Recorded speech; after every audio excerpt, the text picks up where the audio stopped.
This particular table indicates the various sectors involved in the production of silk.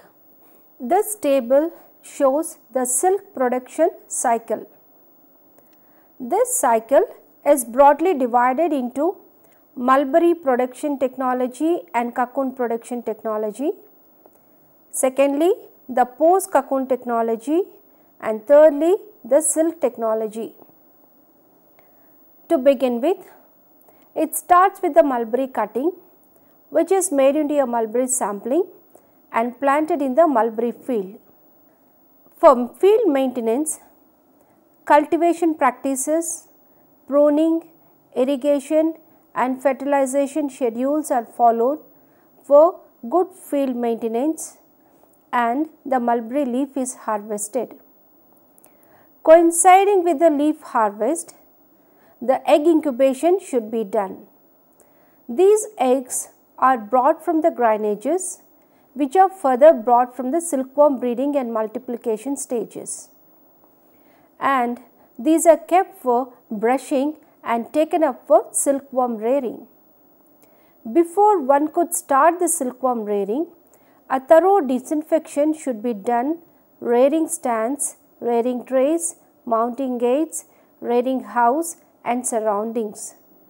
By conducting silkworm rearings, after the completion of the life cycle, they spin a beautiful cocoon.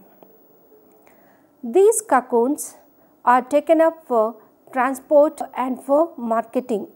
After the cocoons are purchased, these cocoons are taken up for drying and storage or sorting and stifling, from which sampling is made and then taken up for raw silk reeling. The cut cocoons and deformed cocoons and defective cocoons are taken up as raw material for spinning industry, from where spun silk is taken up. Now, the raw silk and spun silk are further taken up for marketing of this silk. This second phase is called as post cocoon technology. After the silk is purchased, it is further taken up for silk preparatory processes called throwing operations. In silk throwing, the yarn is further prepared into warp and weft making, and after the yarns are prepared, it is taken up for dyeing and then weaving, or it is first woven and then taken up for printing.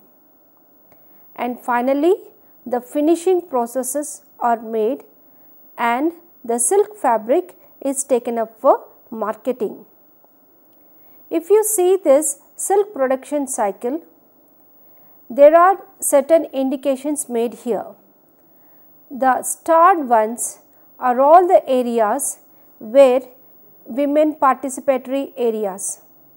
The double starred ones are the areas which demands skill of women and care by the women.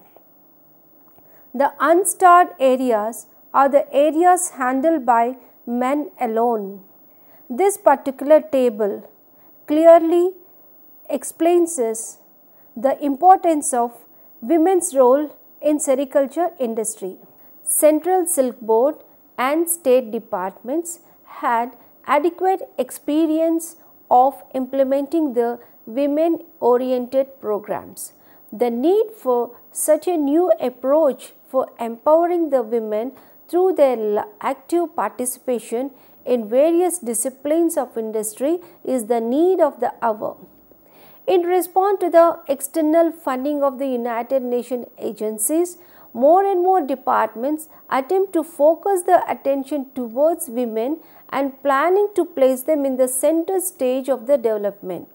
However, the gap between the planning, implementation and its impacts continue to exist.